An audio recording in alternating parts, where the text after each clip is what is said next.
The following audio may contain coarse language and other material that may not be suitable for a younger audience. Viewer discretion is advised. Also, we may spoil anything and everything, so you have been warned.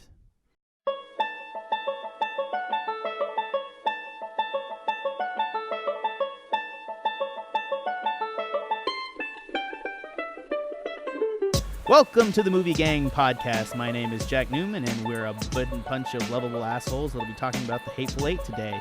With me today is Ben. How are you doing, Ben? I'm doing well, Jack. And Sarah. Hi, guys. Doing pretty good. Sean. Hey, doing great. And, of course, Trevor being mopey in the corner. Hi, everybody. Okay, so today we're going to be looking at the Hateful Eight, and between that we're going to do point counterpoint to start us off. And I think on a positive note, we'll get Ben to go ahead and give us a start off his impressions of the Hateful Eight. Well, I guess I'll start positive by being negative in that I don't really love a lot of what Quentin Tarantino has done post Jackie Brown. I think the first three films he made were really, really fascinating, really unique, really interesting, but I think as he becomes more of a genre filmmaker, it gets a lot more shallow and sort of like he's letting history be changed by him in a lot of ways. But what I like about Hateful Eight is it's mean, it's really, really mean and vicious and cruel, and because of that, it honestly feels a lot more honest to me. It feels like it's a film that returns back to his roots of real dialogue-driven. He's not making these extended sequences that go on far too long. I think everything is really toned back. It's really suspenseful. And I just think it's Tarantino back to what he does best, which is suspense, characters, and telling a compelling story instead of letting the genre sort of dictate the action. That's an interesting point. I'm going to go ahead and steal the counterpoint here from Trevor because I have to grab that onto that. So I understand that you're saying that it's more a return to like some of the classical styles of Tarantino, but at the same time, you're not going to tell me right here that we're talking like a return to Reservoir Dogs, because it essentially is Reservoir Dogs. Again, spoilers ahead. Like, it's to some extent a recreation of Reservoir Dogs in a more cemented old Western fashion with a much more political bent to it. But you can't tell me that it has the same level of like suspense and kind of the recreation of the character montages that were so wonderful in Reservoir Dogs that kept us hooked. I think there actually is. I think there really is. I think the biggest issue, which we'll get into, is the reveal. I think it's far less smart than it thinks it is, and it falls apart towards the end. I'm not going to lie there. But I think it straight sucks. I think it is that level of suspense and character and drawing in a well that they think he's not been to in a long time. So, I don't know if it's Reservoir Dogs level good, but I mean, it's definitely a much better return to form than the last two, I think. Okay, so let me go ahead and like formalize the counterpoint to this. I think Hateful Eight is a good movie, and I don't think anyone here is going to get up and be like, oh man, like, we're comparing it to like, I mean, like when I say it's bad, I want it to be understood like the levels of bad that I'm talking about. I'm not calling it a terrible movie. I'm calling it a good movie, but bad within the Tarantino existing canon at the same time.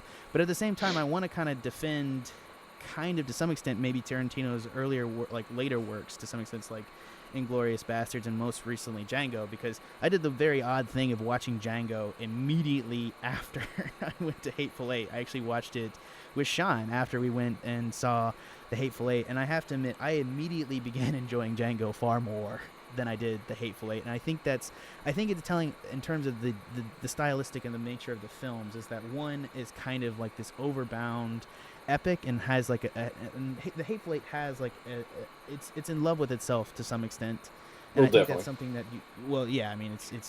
it's obviously he's reimagining the forms of the epics, and they're not exactly like as palatable as it is. Like, I think a lot of the styles that have like arisen and the styles that have gone away is kind of like it's like a kind of a judgment on like whether or not they are good or bad if it is a different day's discussion. But at the same time, like in terms of looking at his later and earlier movies, there's no doubt in my mind that whether or not Hateful Eight has a good point or an internally good point, it is not nearly as enjoyable or as suspenseful to some extent as Django, given that Django also has a pretty piss poor ending. But again, I think I do think that Tarantino, since Inglourious Bastards, is having a hard time figuring out how to end movies, and I think it's representative here in that he doesn't particularly know how to end it, and that essentially once the ball drops on the movie, it's not a great twist, and it doesn't really. And that's the thing, is this movie's building to that existing twist, and it just doesn't have the same power or structure of Reservoir Dogs. And at the same time, once the ball drops, it's just kind of a snooze fest. And he does. I'm not saying he doesn't make a good philosophical point internally within the movie, but whether or not it is well executed, I think is clear that it's not. Well, I wouldn't mind jumping back in there if you don't mind me stealing the counterpoint back. We should probably stop telling each other if we're gonna jump back in. Just jump back in. Well, when you compare it to Django Unchained, that was the last Quentin Tarantino movie I saw, and I actually thought it was kind of a step up from Django because, for me at least, it was like it wasn't the pure revenge violence of like Django and killing Hitler in Inglourious Bastards as much as it was all about the shadow of the Civil War and all the tension that was still around.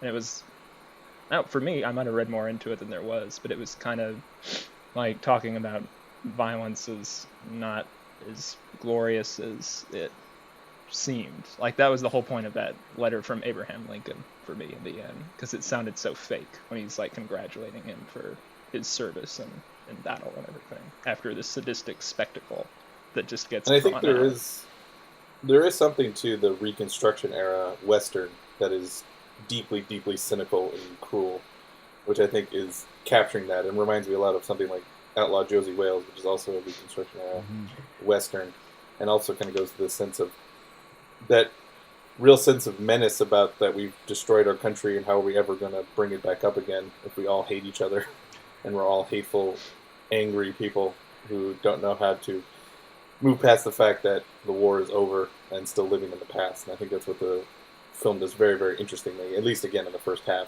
where most interestingly. And I also will defend a scene which I'm curious where other people stand on, the flashback sequence, which I know a lot of people hate.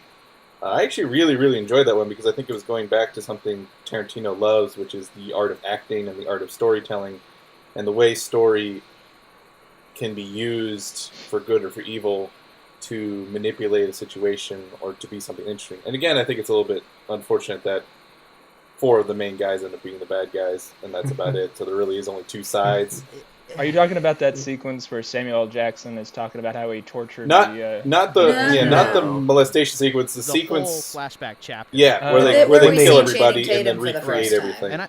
And I agree with you, Ben. I think that that's at the point where it kind of falls apart, and I enjoyed the flashback. I really enjoy this movie. I enjoyed the first part of it. I enjoy the carriage ride. I enjoy the ride up to Mooney's haberdashery. I enjoy the tension. I think it's all there. It's a recreation of Reservoir Dogs that just doesn't stick the landing. So I think that it has. Oh, go ahead. Oh yeah. So just kind of. I mean, I think it's difficult to like compare going back to like the discussion of Django Unchained versus the Hateful Eight. You know, even though they are both like kind of Civil War era westerns, they're fundamentally different films because like. If you look at just like the scale of Django Unchained, like, you know, you've got this whole world, they're traveling, they're going to all these different locations. It's more of like a broad story than is the Hateful Eight, which is essentially just filmed in 2 locations. You know, you've got the carriage ride, and then you've got Minnie's haberdashery, so it's a much more self-contained story than is Django. But, you know, I think as you know, Django's a more enjoyable film because it is a lot more, you know, it is this broad kind of narrative story. But I think there are like individual elements of the Hateful Eight that are superior to Django. I thought the cinematography, you know, just these like giant spectacles of, you know, the Wyoming countryside and the blizzard kind of, you know, chasing the carriage were both beautiful. I thought the dialogue was better than Django. I thought it was a funnier film than, in fact, one of his funniest films. The characters were great. He did great character development. So individually, like if you kind of pick it apart that way, I think there are really strong elements of the film. But I don't know if I found the entire story, you know, as entertaining as Django. But I still thought it was a really good ride. I want to stop here for just a second because it's impossible to separate out this movie without talking initially about the road show and the presentation that you saw, because again, Tarantino is attempting to recreate the road show as well as using 70mm. It's unheard of in these kind of films. So I wanted to actually just go down the list real fast and see what you guys saw it in. Ben, what did you see it in? I saw it in the 70mm road show, like everybody. I think I saw it on 70 millimeter, but I also watched it on my computer, so Gotcha. that made a difference. I have to cut that out. I'm not gonna. I know, but you knew that. Yeah, we knew that, but like, was there an intermission? No. Okay, cool. Sean, 70 millimeter. you saw it with me. I don't know why the fuck I asked. Sorry. Me and Sean both saw it together in 70 millimeter. Trevor. I just saw it regular, man. Gotcha. So again, I mean, even though the new aspect ratio applies to the regular movie, I have to ask, in terms of your perspective, did anyone see both at the same time besides me? No. Yeah. So again, I think the film conversion and the use of it, and I have to admit, I really enjoyed the use of an intermission in that. But I think that in terms of, like, for me, like, this thing has gotten is up for a cinematography award, and I'm not necessarily sure it deserves it. I love the film, and I love, like, a filmmaker that has the bravery to sit on like a 35-second forest snow shot that's absolutely gorgeous. I just don't think I don't know, like, for me, it's the power of the camera and the lenses being used. And yes, he was absolutely brave to use this ancient technology and to go to Panavision and to get it, but is that deserving of a reward in and of itself? Do you guys? Because again, I think this comment is back to whether or not the cinematography of the film is good, because it's essentially a stage play to some extent, and it's using very long shots and it's using a very established stage set. I'm not sure it deserves it. I mean, there's a couple of shots in there that I can't like say is bad cinematography. I mean, none of it's bad cinematography, but essentially, like, the earlier shots, especially at the end when he's doing like a giant rack focus and using old film techniques to get them both into perspective with Samuel L. Jackson on the bed, and I think, oh my god, who's Mannix's character? Who's Mannix's actor? Help me here, guys. Which character? Well, The sheriff. Mannix's character. Yeah, I can't think of his name What's his at the name? moment. Yeah, I can't think of his name off the top of my head. He did a wonderful job. Yeah. All of them did a wonderful job. The point I'm making is that, do you guys kind of consistently think that this was a beautiful movie? I think it was well edited, but I don't necessarily know that it had, like, the most gorgeous cinematography, especially from this first set on. I agree with Walton Goggins, right? Walton Goggins. Well, yeah.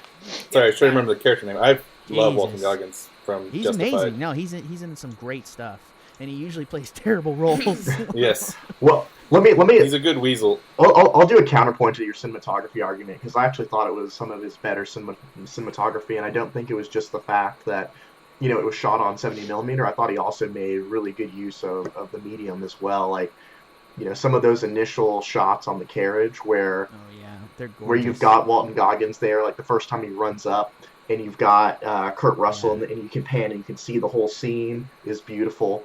The scene where they're going into the barn at Minnie's haberdashery, and it's a shot within a shot almost, where, you know, you can see them coming in, is well done. Like the shot with Samuel L. Jackson and the Mexican, kind of, you know, and you know, they're having the conversation. You can see, like, the you know, just how freaking cold it is outside. Like, I thought it did a wonderful job of kind of capturing just, like, you know, how damn cold it was and why they had to make this stop. It's kind of interesting that we have two 70 millimeter movies in a row, The Master and then now this, both of which I felt like people were distressed that a lot of it was done in, like, close up or done in sort of limited areas, and so I think people sometimes view that the 70 millimeter isn't as good because there's not enough, I don't know, landscapes or sweeping shots. And one thing I thought was very interesting about this film is that they used the aspect ratio in a way I've never really seen before that I can remember, which is using the aspect ratio to show claustrophobia, which is very interesting, where it's like, even in the cabin, it's so wide that you can see, you can see every single player at every single corner of the room, which I think is very, very interesting. Which is having characters so far apart that it's especially for the poisoning unique scene. If you go back for a second viewing, you can clearly see him, like, right back there fiddling. It's a great shot, and that's excellent. I wish they had one minor quibble I have to bring up real quick is that I hate that they pointed out that the coffee was poisoned. I really think it would have been much more interesting, like you said, to have it happen in the background, and maybe you notice it the first time or not, but have just the two characters vomit blood, because it's such a great, awesome moment of surprise, and I think it's completely ruined by leaving, it's poisoned, and then 5 seconds later, okay, they died. And the Tarantino middle intermission monologue was really stupid too. Yeah. Like it just shows a lack of faith in the audience. And I'm sorry, like if I go into a Tarantino movie, like I want to be, I don't wanna, not necessarily I want to be considered smart, but I don't want things necessarily spelled out for me. And I think that Sorry about my it dog. definitely showed a lack, him reaching to a broader audience in terms of, or at least his lack of faith in that said audience. But circling back around to what we were talking about in the cinematography, and especially the Shut the Master, fuck up. I think the Master is a far superiorly shot 70 Yes, millimeter film, definitely. and I think it makes a better use of that aspect ratio in more of a traditional sense in that things. And I think the thing too is like the reason I'm so negative on it is because part of me just loves 70 millimeter, and I love that aspect ratio far superior to like our existing. I figure it's like 230, like 36. 185, Yeah, 235. like classical Hollywood. But like the issue is that it's like the CinemaScope aspect ratio gives like these things, and he uses it to do those big sweeping shots. But I just don't necessarily know that it's rewarding. It's like a signature of a reward, more so that he's like emulating kind of the look and style of it. I mean, obviously this is his first film that I know that he shot up in this, or that anyone shot in forever in this. I guess we got 70 millimeter for the Master, but at the same time, like that classical shot of like Joaquin Phoenix up on the battleship looking straight down and having people throwing stuff up out of him. I just think that that's such a more interesting use of a wide medium to give a perspective than the claustrophobia. And I think the claustrophobia is cool, but I wanted a deeper focus. And that's the thing, is they racked focus and did it to like keep people in the frame and keep your focus things. And that's the point, is like I didn't want, like if it had been very, very deep focus use of the wide angle lens to the point that I could recognize people more easily in the background, I probably would have been more accepting, I think, of Ben's interpretation of the film. And not that, I think that's exactly where they were going. I just wanted like a deep focus, like Orson Welles style, like, oh my god, I can see Bob the Mexican back there just kind of fiddling with the chicken or something. I don't know. Like, that'd be my interpretation. But I mean, that's criticism at the same time. It definitely deserves its nomination for cinematography. Anyone kind of disagree with that? Oh, it absolutely does. I know, I agree with that completely. Yeah, all 5 of those nominees, I think I'd love to see win. I've seen all 5 of them. They're really, really gorgeous. Specifically with cinematography. Yeah. It's very interesting because one's 16 millimeter, one's 70 millimeter, one's on this brand new RA65 camera. It's like a very unique field this year because you have all these different formats writing against each other in a unique way. So if I could do a quick counterpoint to the point Ben was making on the narration there after the intermission, I actually thought it was pretty funny. Kind of like, you come back into your seats and you're waiting for the movie to come back on, and then it starts with Quentin Tarantino kind of cracking a joke. It's like, oh well, maybe it was a self-defense claim. Like they're debating the legitimacy of it, and I think you actually needed to have like Tarantino say that the coffee was poisoned, because you're building up so much tension when Jennifer Jason Leigh is like playing her, she's playing the guitar, and folks are walking back to the coffee mug, and and Kurt Russell like walks up and he's got the cup of coffee. I think it built the tension beautifully, and it would have been weird to me if like Kurt Russell just drinks the coffee and starts like vomiting randomly. I would obviously gather that it was poison, but it would struck me as kind of strange. But I thought the use of that as building tension there was a really great way to start the second half of the film.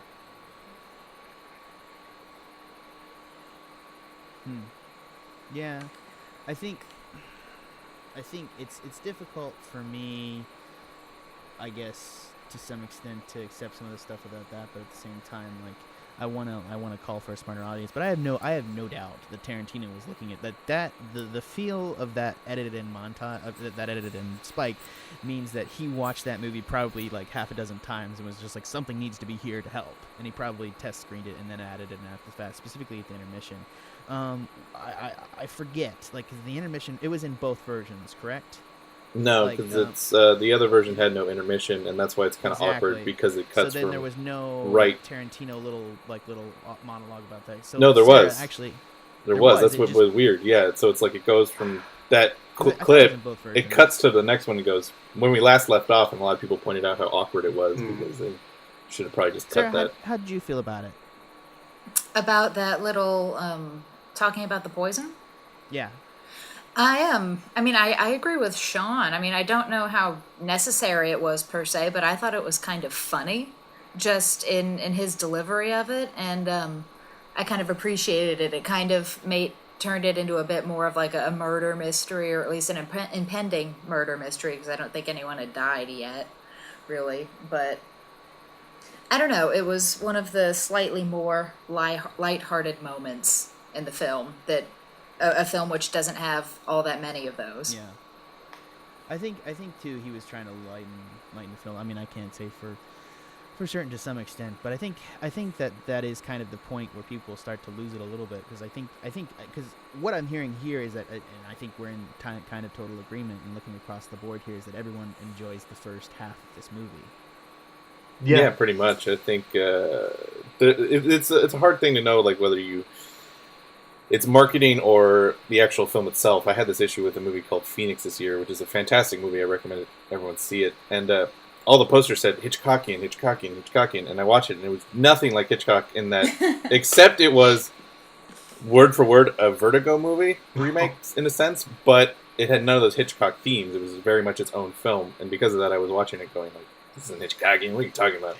And then I watched it again later, and I was like, "Oh, I missed a fabulous film," because I was stuck in this marketing mindset. And so I think we heard Agatha Christie all over the place for the marketing, and so it's hard for me to determine, is it just that I wanted more of an Agatha Christie thing, if this person's playing this person, bringing this person, or is it I actually am disappointed that it all ended up being just two sides? And I do think the more I think about it, the more I think it is just that. It's not so much marketing. It's that I really did want to see, I think the idea that especially Michael Madsen being an actual mama's boy, that would be so funny to me. Or yeah, I think because they do. I think that's what bothers me, is because the film does seem to be setting that up and then just doesn't complete on them, especially with like the specifics of how long it has, especially like how long it has. Like what's the character? Like the hangman. How long it has? I can't remember Tim his Roth. name today. Sorry, I just watched Deadpool. It's making my brain fry. those memes. Those dank memes all up in your head. It's Liam Neeson jokes all over the place. But there were a lot of going Liam back, easy target. The point is just like going back to like the beginning. Like the hangman talks for so long, and you're just looking. And the problem is, I approached that movie watching every sentence of that dialogue, because I was sure Tarantino's a good writer. This is a mystery. I'm sure that there's going to be something in here that's going to give somebody away. And I'm observing all the characters, and then all of them were at the end, and I felt really cheated. And I think that's the thing, is like I think I went into it with the wrong mindset, and I think it's been presented as the wrong mindset. And to some extent, like, does anyone think that's the fault of the movie in and of itself? Because I think the movie is presenting itself like that, and then just doesn't deliver. I completely agree with that. So just going back to the first point, I thought the first half of the film was significantly better than the second half. And I remember when we watched it together, you had seen it once before, and it was my first viewing, and I mentioned to you after we got out for the intermission that I loved the first half so much that I thought it had the potential to be one of Quentin Tarantino's best films. And then I was really let down. I remember. I was really let down by how it finished. Do you remember my face? Because I said it there. I knew. I was like, okay, yeah, you're good. I think I like Django better, and you were like, and so I watched the movie again here in Austin with our friend Will, and he's told me the same thing. When we hit the intermission, he was like loving it, and then it just it gets so dark so fast, because no one dies in that first half of the film. It's you're enjoying the dialogue. One person. Well, You're kind of trying to figure out what's going on. You're enjoying the cinematography, and then we come back, and it just like it escalates really, really fast. And it's kind of awkward. But yeah, especially since so much of it's leading up to just Bruce Dern dying, and then that's the big moment, and you think like it's going to be like that slight picking off, and you're right, and then it's just like blood vomit. Oh yeah, explosions, shooting. It gets crazy. And just quickly to point out, I think that Jack, what you were saying is right on about the fact that you kind of felt cheated that so many people were in on it, like literally everyone in the frickin' haberdashery other than the Confederate general.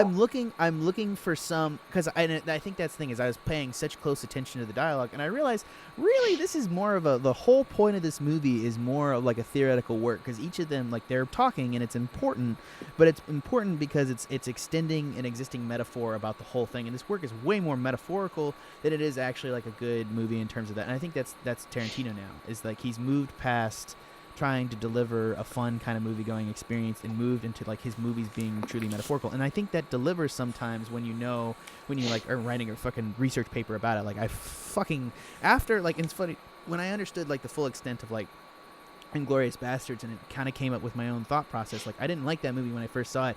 Now it's one of my favorites, and I think that's because like I have a really theory as to what it. I know, don't give me that fucking face, Sean. Like I have a theory as to what he does, and like his use of the audience at the end of the film to represent the audience enjoying the violence in the movie. You are the audience enjoying Inglourious Bastards, enjoying the violence of the bastards, and at the same time he has the Nazi audience at the end enjoying the violence of like this dude just murdering people with like a sniper rifle. Frederick Zoll, oh whatever, fucking I can't remember any names today.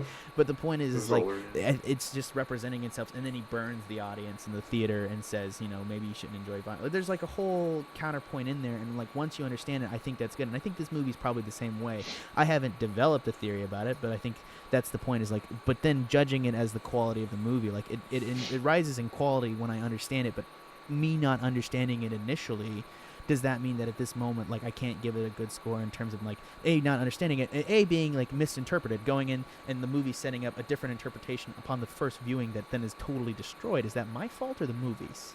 Yeah, can we try to do that, though? Like, make a theory real quick? Because, I mean, part of what I need to understand better is how it works with the genre conventions, like the techniques used to film it and what that's supposedly doing. Because, I mean, there's that, and then it's a mystery, and everybody's story is fringed with doubt. Like, I don't know, what do you guys think if Samuel L. Jackson's story about torturing the son of the general, if that was true or not, for instance? I think it doesn't matter whether or not it's true or not. Okay, well maybe that's something, because then the climax of the movie is them deciding whether or not to believe whether the last of the gang members are on that room, right? Well, it doesn't matter. They bleed to death. Yeah. Right. It's like, it really doesn't fucking matter. Maybe that's the point. It's really bleak. I mean, I didn't mind the bleakness of the ending. I just felt awkward. It felt like the ending of Django, where he like leaves the place. They have the climactic shootout. He leaves, comes back, shoots everyone, and then leaves again. It's the same sort of awkward bullshit. And I just think that like maybe he's making a point in there and like structuring it for like a really good structural point. But at the same time, it just feels awkward when you watch it as a film. And that's the difference. Is like getting into a deep analysis. Do you enjoy it? And I enjoyed Tarantino's on a deep analysis level, but I didn't enjoy it on a viewing level. So does that make it a good film or not? I don't know. Well, it was like, because I don't know what it means. I have no idea. Well, for me, the thing that tied it all together was that letter. What? The letter? The Yeah. Lincoln letter? Well, yeah. Well, I think it's so much of the film is about narrative and the way narrative leads to horrific consequences. And again, sort of the idea of like the American ideal was reconsidered post-Civil War, and the idea of what is America and what is an American person. It as a clash between narratives, like the war itself is a clash between narratives, and neither are fair? I think so, because so much is like about the Lincoln letter and about that they're all faking. They have all these fake stories, and his story about raping the guy, is that fake or is that not? And there's sort of this sense that a lot of it is built on stories that can't be proven, and that gives him something. He mentions that he gets what he wants when he tells people about the Lincoln letter because it makes them respect him, even though it's not true. Versus, he could obviously be telling the same thing for this guy because he just wants an excuse to kill him, so it could make sense that he did it, or he didn't do it because he seems like that kind of person. So there is a sense of like narrative driving action. Yeah. So it's like instead of deciding to rewrite history a little bit like he did with Bastards or Django, he decided to like show how unreliable history is. In a sense, yeah, maybe. I mean, he doesn't. I don't think. Like, we're giving him too much credit over him blowing off Hitler's face. I mean, I'm not gonna lie, that scene is ridiculous. Yeah. When he's like machine gunning Hitler's face. Well, it's hard to tell with Tarantino because so much of his answers to things, it's cool. It's just cool, and so it's like that happens. That happens in these films. Like that's the thing is like there's a really great film genius under there, and then every once in a while there's just like, but then he machine guns Hitler's face off, and you're like, he thought that shit was cool. Yeah. Like that's why that happened. Right, and it's the thing with like Reservoir Dogs is like, is the whole thing with Tim Roth being the one who lives throughout the end a really interesting fatalistic sort of idea of like the person who is the actual cop manages to survive till the end, or is it Just it's cool, and it's cool to have people shoot people No, I after a long disagree. time. See, but I I do think think I disagree, Ben. I think we can tell the difference between Tarantino bits, and I think that we look at the he's analysis and a look at really things smart like- guy, and I don't think he doesn't not Yeah. mean it. But I think there is something to the fact that a lot of times he is driven by something that seems really interesting, and maybe that always doesn't work. And I think it's partially the problem with his later films. Oh, this good one God, included. there's so much of his filmography that doesn't work. I mean,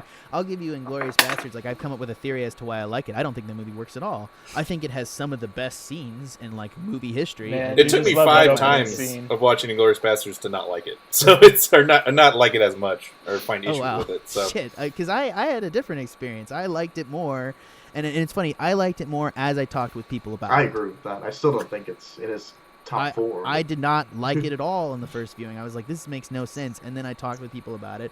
I worked through it, and I think I'm wondering if that'll happen with Hateful Eight. I can't tell at this point. I'm obviously talking to you guys about it, but I haven't heard any overarching theories about its existing. I understand your use of the American dream, but I don't really think it has to. I think it's very political in that terms, and I think it definitely circles back around to kind of the existing political issues going on. He obviously wrote this script before a lot of the existing political issues in the United States happened, and he admitted to adding in a lot of things and retooling things, adding the existing Lincoln letter at the end, because you can go back and read the original script that leaked online, and the Lincoln letter was in the original film, but wasn't the climax at the end as well. It wasn't Okay. brought up again.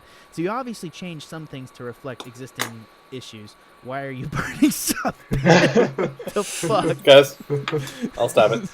The fuck is happening Ben's over just, there? Ben's just sitting in his own flatulence and trying to deal with it.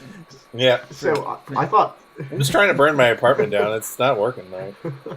I thought that the most, it was one of his more intentional films in terms of like the political message that he was trying to get across. It was almost almost a little too kind of on the nose, because if you look at like some of the lines of dialogue, like black people only feel safe when white people are disarmed, and vice versa. Yeah.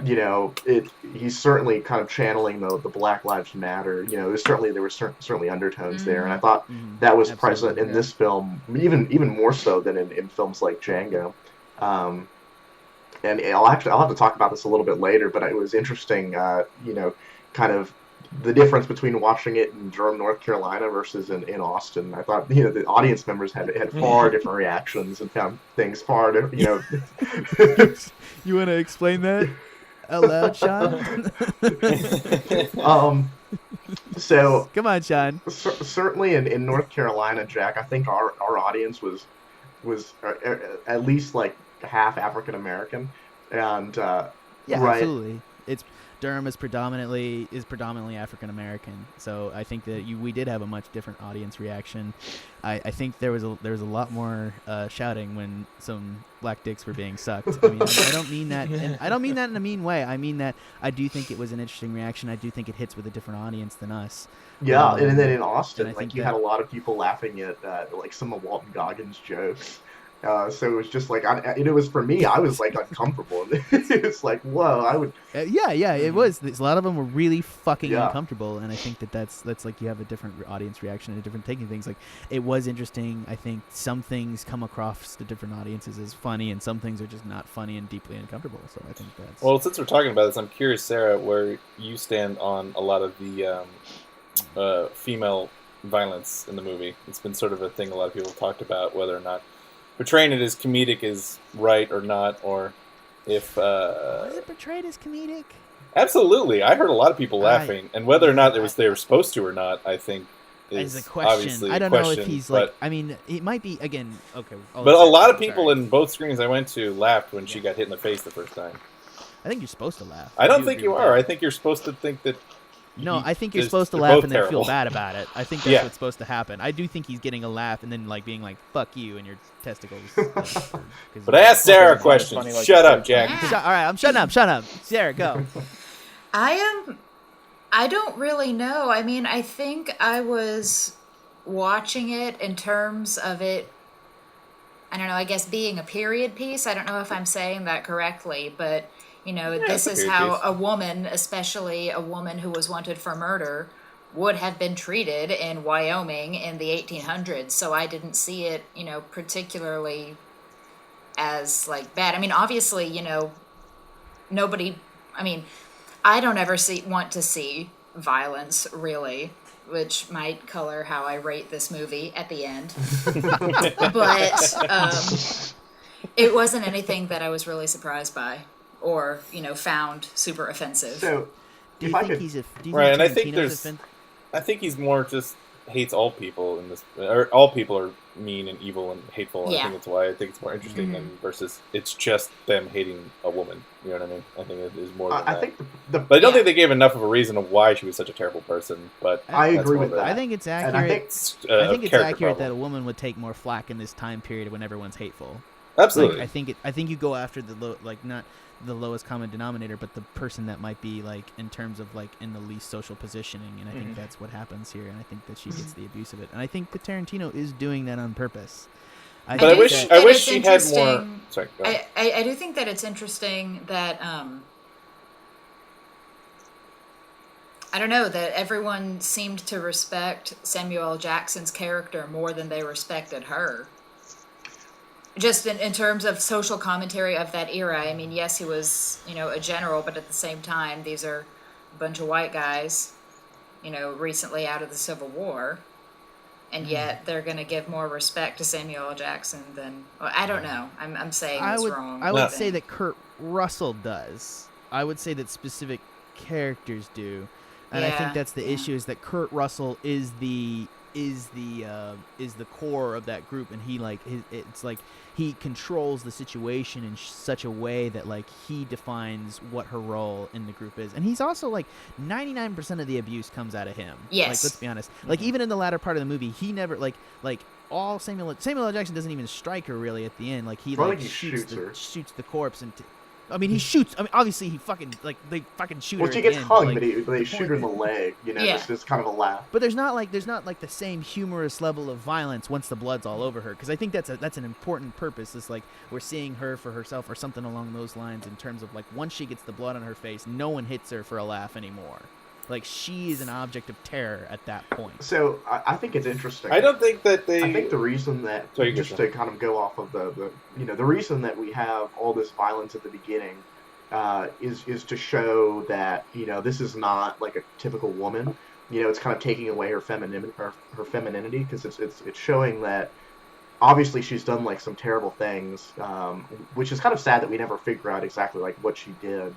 But she did some terrible things that Kurt Russell is like, no, you're not a woman. I'm just going to kind of beat the shit out of you because you're a terrible person for whatever reason.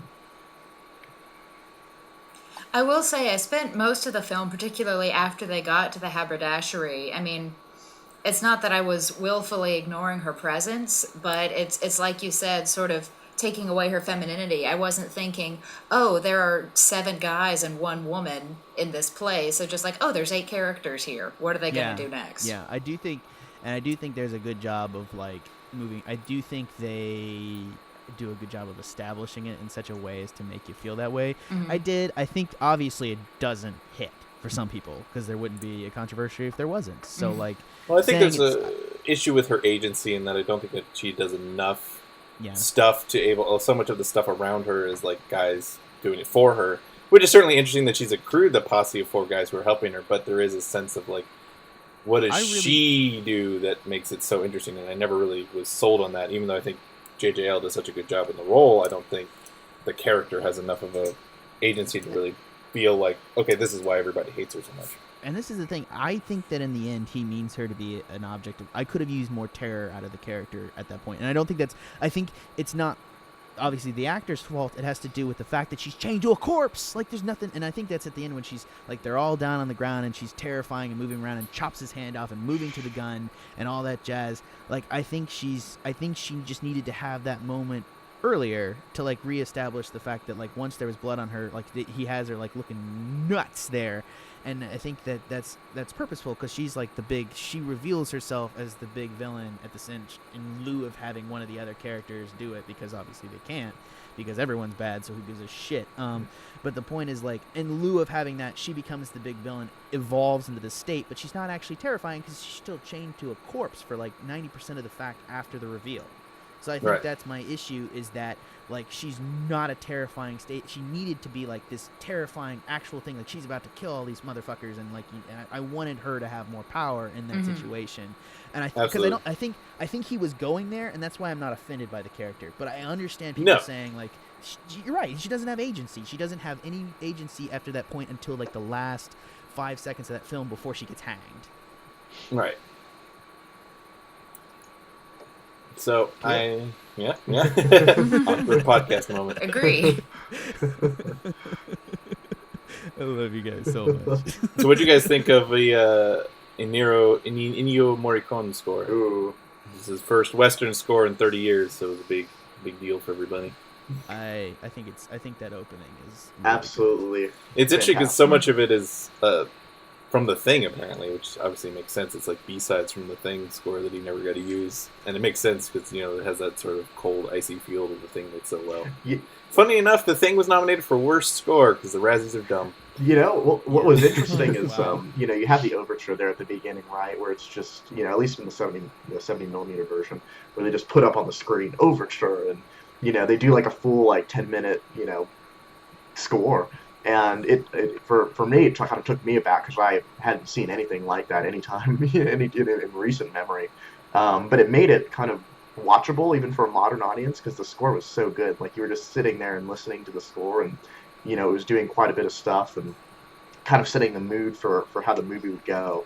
And then I thought it was strung together beautifully. And then even like the songs, like the Apple Blossom song is there, as the wagon's kind of escaping the blizzard, it changed it up enough to make it entertaining, but it also did a really good job of kind of setting the mood for the film.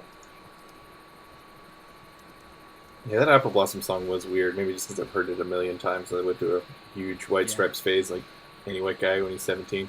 And that was very odd. And it didn't really work for me as well. Maybe I just wanted full score because it was just going for that old school style. I think. And then he was doing that Tarantino thing of mixing in modern stuff, which worked, I thought, better than Django. Like the rap. I know people hated the rap songs of Django, but I thought those worked better than just the one or two pop songs in Hateful Eight. I think to some extent, like with see, I've loved in the past like his use of music to some extent, but I think with a Western, like it just gets weirder. I think this is true of Django. I think it's true with like his pure genre films where he's like in the Western genre. Like it made so much sense in the context of Kill Bill. It makes so much sense in the context of Pulp Fiction and Reservoir Dogs and Jackie Brown, and now it just doesn't make as much sense. Yeah. Because there was no reason for want- that song. It didn't even make any sense at that time. Like it was like a random choice. I still don't see like why he chose that, like the White Stripes song. Because like I agree that like Kill Bill is probably like my one of the better scored films that I think Tarantino has done. Because it's just like every song kind of like you kind of automatically know what like the feel of the scene's going to be, and it kind of heightens the enjoyment that you get out of the scene. But here it was a really strange choice, especially like when you had Morricone like on both ends of it. It was weird.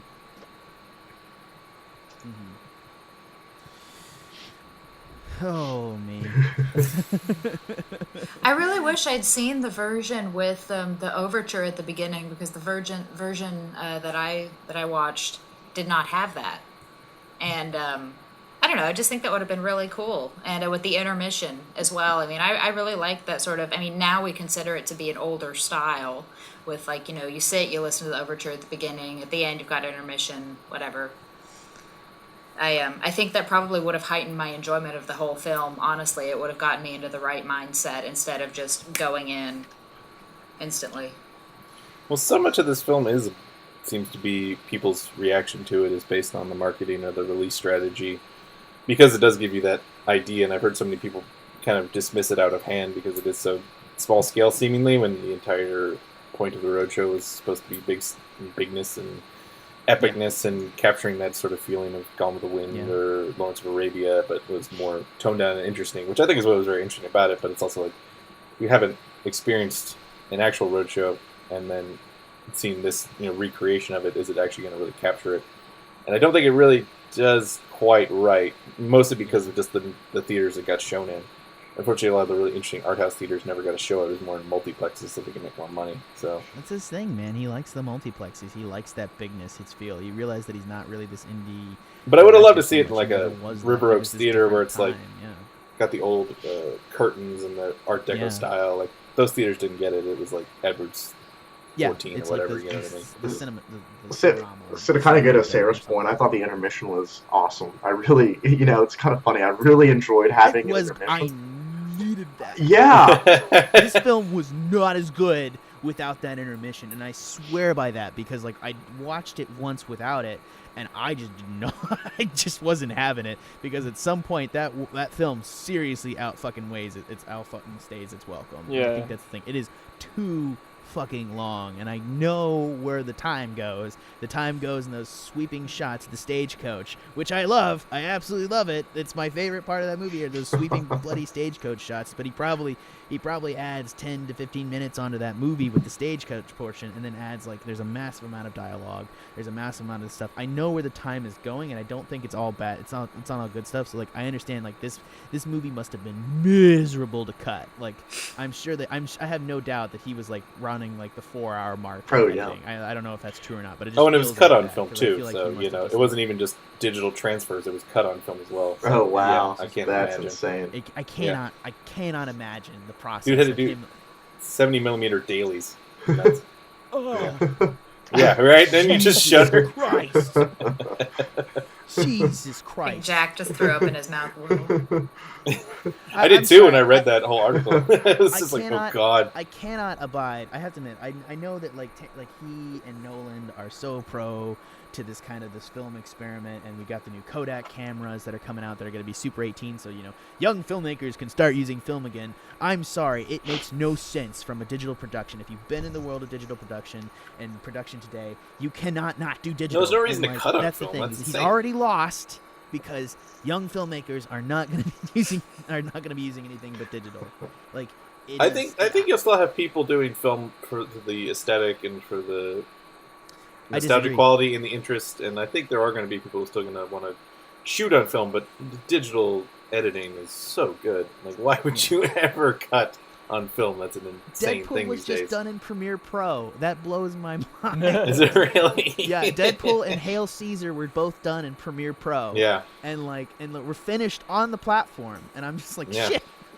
Like, I mean, I'm sure they had DaVinci Resolve and After Effects and everything else, but I mean, that's the point. Is like Deadpool looks it a little bit, so like I'm not like it wasn't exactly the best of CG movies, and not to mention that Yeah. they lost apparently $25 million at like the 11th hour before production started, so they just had to. Oh, like, they'll cut get it back on for everything. the second one. After Yeah, all they will. the goddamn money it's making right I now. think it made so much bloody money. Like they're gonna win up and down all day. So that's the thing. But I think at the same time, with, like this kind of thing, like I just can't abide like the thing is this. And I know that you agree that like, oh yeah, it's the aesthetic. I'm sorry, Ben. Like the digital technology to have film-based LUTs and add them into this stuff is going to be good enough that you cannot tell a difference. Oh, You I can agree create with you, film but I stock don't think nowadays. It's here now. Like I can make a film and like put a stock over the fact, and professional film people. I mean, I'm sure there's like there's professional film guys that'll always know the difference. But like, there's no way someone can on a shot-to-shot basis tell the difference. No, there is, but there is also a sense of digital will always be progressing versus scanning technology is also going to be keeping progressing. So there's a sense of we haven't really quite yet matched the resolution. You think about something like Attack of the Clones was filmed in 1080, so it's kind of stuck at 1080 for the Holy rest shit. of time. So Holy there, shit. yeah, there is that sense of Holy of shit, I hadn't thought about that, scariness. actually. Yeah, about Yeah. that, and so. But I do think that people will like to do it, but it'll only be the Paul Thomas Andersons of the future who get to do it. Please keep going, because I actually hadn't thought about that. And that's I agree saying, with that. someone pointed that out to me, and I blew my mind. I was like, oh my god. It is Yeah. 1080. Like it's That's like how the fast Blu-ray the quality technology is the maximum quality of that movie. Forever. When you saw it on screens, like that was the maximum quality. It was like 4K wasn't. Oh my god, it wasn't. No, yeah. Yeah. But I agree with like for future keepers. But I do have think such a there'll still problem be people storing who film want to. negatives as is. Like it's such a battle. It's so expensive. It doesn't make sense. Like I agree with you to some extent, but I think maybe not being able to have restorations isn't a bad thing. Like why do we need to keep restoring Sleeping Beauty from the original film negative like 20 years on? Maybe seeing it in the context of how it was meant to be filmed at the time is like part of history.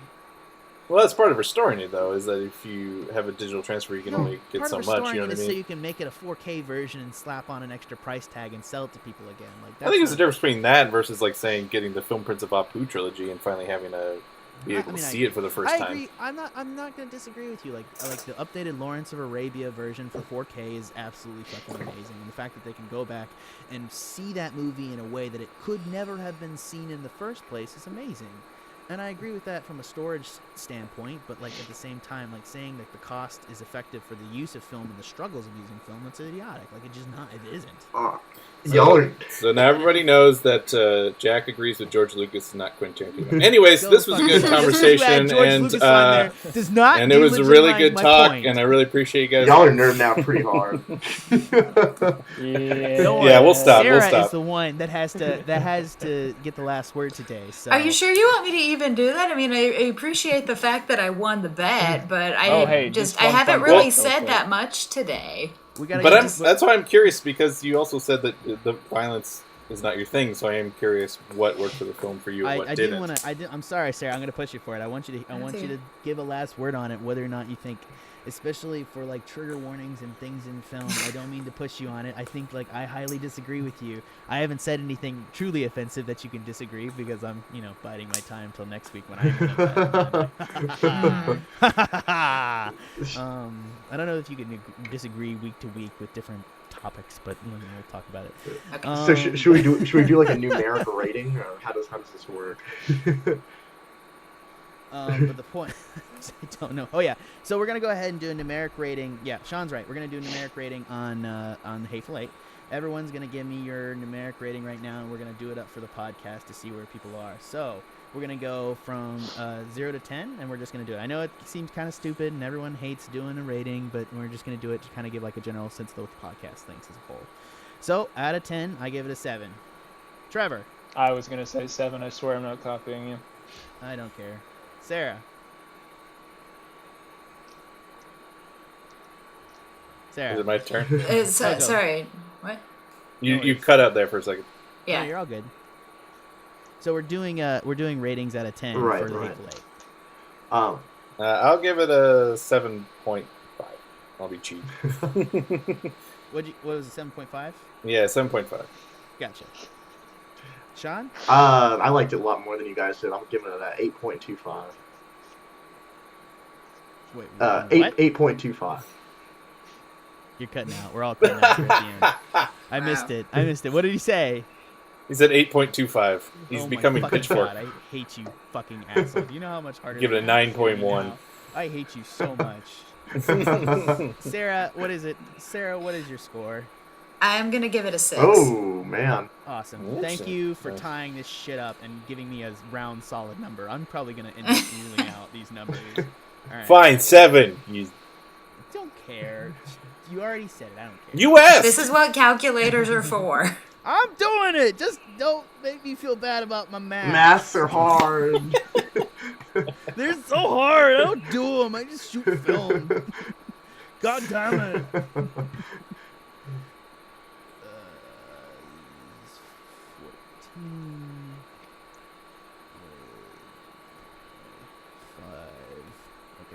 So it's a 7.15. 7.15. That was a journey. So the official Movie Gang podcast number for the Hateful Eight is a 7.15.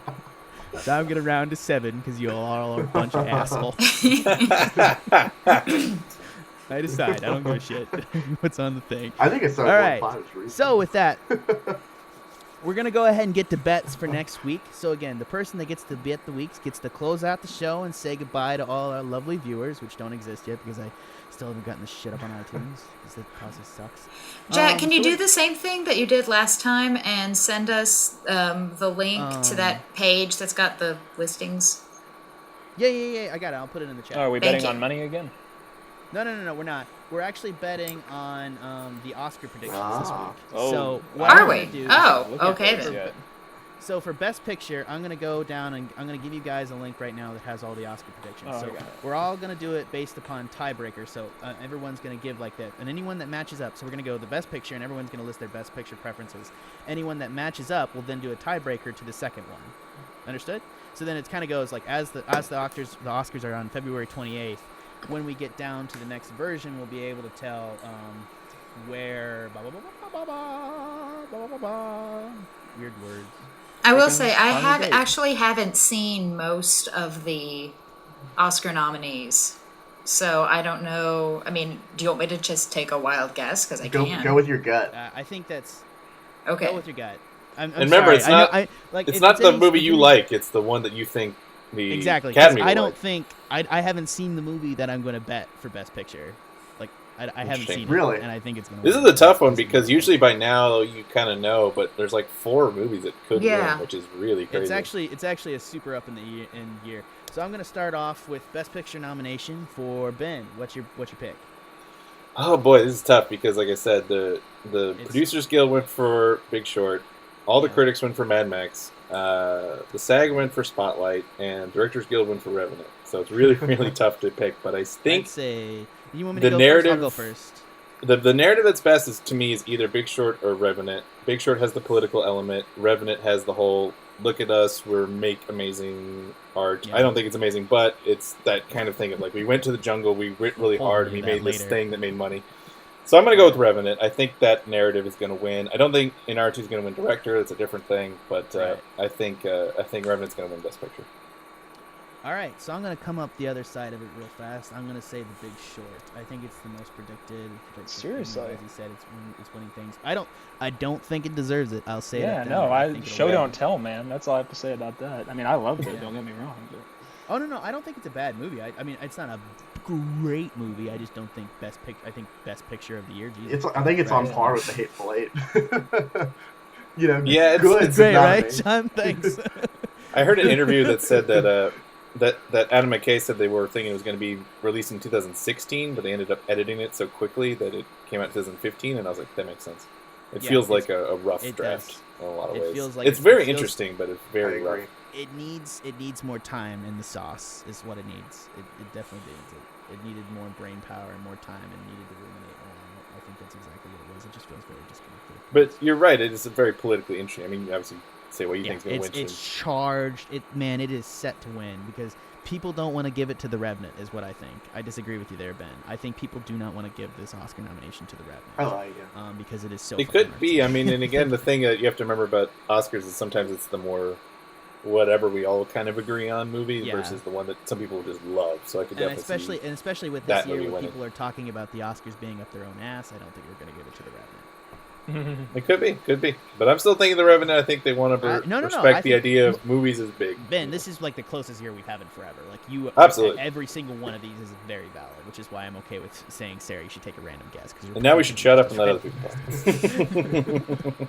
Sarah, what's your vote? Or, Okay. let me go. Okay, go ahead. All right. Well, the only two Best Picture nominees that I've actually seen are Mad Max: Fury Road and The Martian. So for my slightly random guess, I'm gonna pick from those two, and I'm gonna go with The Martian. Oh. I think it was really well acted, and I think it was a beautiful film. The scenery and the cinematography were great, and I think it stands a pretty good chance. All right. As think does you'll win. many of the other films on this list. I was too, hoping you were but- going to argue for this- Mad Max Fury Road. I would have gotten really excited. No, it was great. I just don't think it's I gonna was win. about to say I was Like, waiting. for yes! that. Sean, is that yours? No. God damn it. No, mine is Spotlight. I actually saw it yesterday and thought it was brilliantly done. I thought it was it as you said, it won the Screen Actors Guild Award, and I think it's a far better movie than both The Big Short and The Revenant. Well acted, got a great cast in there, and it's still kind of a an interesting political piece, even though it is kind of looking into the past a little bit. But it really, kind of delivers an impactful kind of gut blow at the end when you realize the kind of the extent of the Catholic Church molestation scandal in the early 2000s. So I think it's going to be Spotlight. Man, now I want to put Spotlight. Shit. I think I'm for Spotlight, Spotlight, definitely has. so It's it been could the win. candidate forever, and I think it's got a good shot. Especially like anybody who's a journalist loves that movie. Yeah. Every Variety. critic I've heard who's like a journalist is I- like it nails journalism so well. So if Can you have I- a lot of journalists Can I be voting, they're honest? gonna love it. I prefer Spotlight to almost any other movie on this film. Like, it's one of the ones I see because I haven't seen Big Short. I just think Big Short's going to win because of the political commentary. Right. Because apparently that's. No, what I people like want. Spotlight better than Big Short and Revenant. Oh god, definitely. good god, yes. Like, even though I voted for it, I'm just like, man, it is a far superior freaking movie, which just says I have no faith in the Oscars. So. Right. Which none Right. of us do, so that's good. I think that's the general take point. Trevor. Yeah, I'm gonna go with Spotlight actually. All right, so then we have to have a tiebreaker course as well between Trevor and Sean. So what we're gonna do is Trevor says Spotlight, and so like the next course is up as Best Director. So the choices are Adam McKay for The Big Short, George Miller for Mad Max Fury Road, Alejandro for The Revenant, and Abrahamson for Room. I can't ever say his name. And then McCarthy for Spotlight. So I would really love to see George Miller win this one. It would make me so happy. But because Inaugural won the Directors Guild Award, I've got to go with Inaugural. All right, so you're gonna pick Revenant for Best Director. Oh, hold on. Revenant as a second, and then no, that's for Sean. And then what do you think, Trevor? I think that's a pretty good bet, but I don't want this to go on forever. So No. You guys can go because next we'll do Best Actress. Best Actor, I mean. So it is your thing. If you want to say all the same bets for Sean, at some point I'm going to say you're a. Are we going to be here till Best Animated Short Film? I mean, good lord. I do like the animated shorts. They were good, Yeah, yeah. you win that. I know you would. What are you thinking, Trevor? Yeah, I guess I will take an Archie. God, okay. You offered! You can't get All mad right, then. Oh my god, I have to do so much more writing. Okay. So Revenant for both them. Now we're gonna go on to Best Actor, and Trevor, you're picking. Oh, first come for on. Best It's Actor. That's Brian. Everyone knows Use who's the going to Bale win copy Best again. Actor. Well, Bryan I don't know Cranston any for of the Trumbo, buzz. Matt Damon, Leonardo DiCaprio, Michael Fassbender, Eddie Redmayne. I don't know any of the buzz. Red I Man. can see how it could be DiCaprio again. Don't But, shut up, Sean. DiCaprio, without a doubt. Yeah. If they don't give it to him this year, they're never gonna give one to him. That's for sure. Yeah. I'll pick Matt Damon though. Oh! There we go. Shit. All right, let's go, Sean. DiCaprio. It's a coronation this year, I think. All right. I don't know if Trevor just did that to end it, but whatever. Like, I feel like he did, and he's just like, I don't want that. Jack doesn't make. It's not good worth my prizes time. for me to care. No, I really liked Matt Damon in The Martian. I thought he did an excellent. He I did do a did really too, good actually. job. I thought he was great. I I actually mean, he could, did. He did.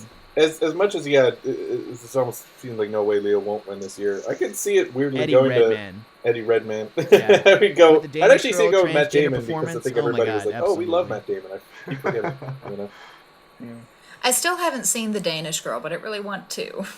Yeah, I'm sad that Alicia Vikander is basically going to win for being in Ex Machina and being nominated for Danish Girl, which is kind of unfortunate because I've even heard people like say that that's why they're voting for it. I agree. It's just more like a hey, you had a really great year award, which is nice. It's so fucking. Oh, God. All right. So that takes off the things. I'm just going to read down the list real fast so we got things. So for Best Picture for the bet this week, we got Ben with The Revenant, followed up by Sean, who has Spotlight, followed by The Revenant and DiCaprio, but who's running up against Trevor, who also has Spotlight and Revenant and Matt Damon. Followed by that, we have Sarah with The Martian for Best Picture, and then myself with The Big Short. All right, that's the bets. I'm going to lock them in. That's the vault closing, if you couldn't fucking tell. Is it Michael Winslow? They're like locked in. Don't shut. The votes are locked in. I don't care. But moving on. Now we get to things. I'm just going to reveal the numbers from last week's bet, which was at the time we bet. See exactly. Last month's bet, actually. not last all-time week. adjusted for Star Wars. So we said the Star Wars The Force Awakens was the all-time number, and what we said last week is that the all-time adjusted gross inflation, at the time we said at the time of the next podcast, we would see where it was. At the top of the bet was Peter with $1.1 billion for the adjusted gross domestic take for Star Wars The Force Awakens. Followed closely by me at $960 million, followed by Bobbye at $940, and then followed by Sarah at $920 million. At the end of it was Trevor with $900 million. As of today, Star Wars The Force Awakens is on the 11th place for the all-time domestic gross product between Snow White and the Seven Dwarfs and 101 Dalmatians at $914 million, which means, Sarah, you have won the first Movie Gang podcast bet. Hooray! Congratulations. Yay! As your rights, you have earned the right to close out the show. And if anything at this point in this podcast that you disagreed with, you get 34 seconds right now. I don't know. 34 whatever, however long you want us to talk for, maybe within a minute to talk about how you disagreed with that individual. And you can reiterate the point and then go on to say why you disagree, and no one can correct you at this point. And then after that, you get to close out the podcast and say goodbye. All right? All right. You're up. Okay. Well, I didn't really disagree as such with anyone in this podcast. I will freely admit that I don't know very much about filmmaking in terms of what kind of film is used, what they're talking about with aspect ratio, things like that. So I'll just give my take on the film. I thought it was fine. I think I would have actually preferred it as a stage play. Now, there were some shots at the beginning that were really beautiful of the mountains and the carriage and so forth, and that was great, and you can't do that as well on stage. However, the majority of the film in the haberdashery, I think, would have been just as effective, if not more so, by seeing it in person. I haven't seen very many Quentin Tarantino films. I'm not really a huge fan. Violence doesn't bother me as such. I just don't really see the point, but that seems to be a lot of what Quentin Tarantino does. So, like I said, good acting, good cinematography, but I was still kind of bored throughout most of the movie. And I'll leave it at that. Thank you for listening to the Movie Gang podcast, and we'll see you next time. Thank you. Bye.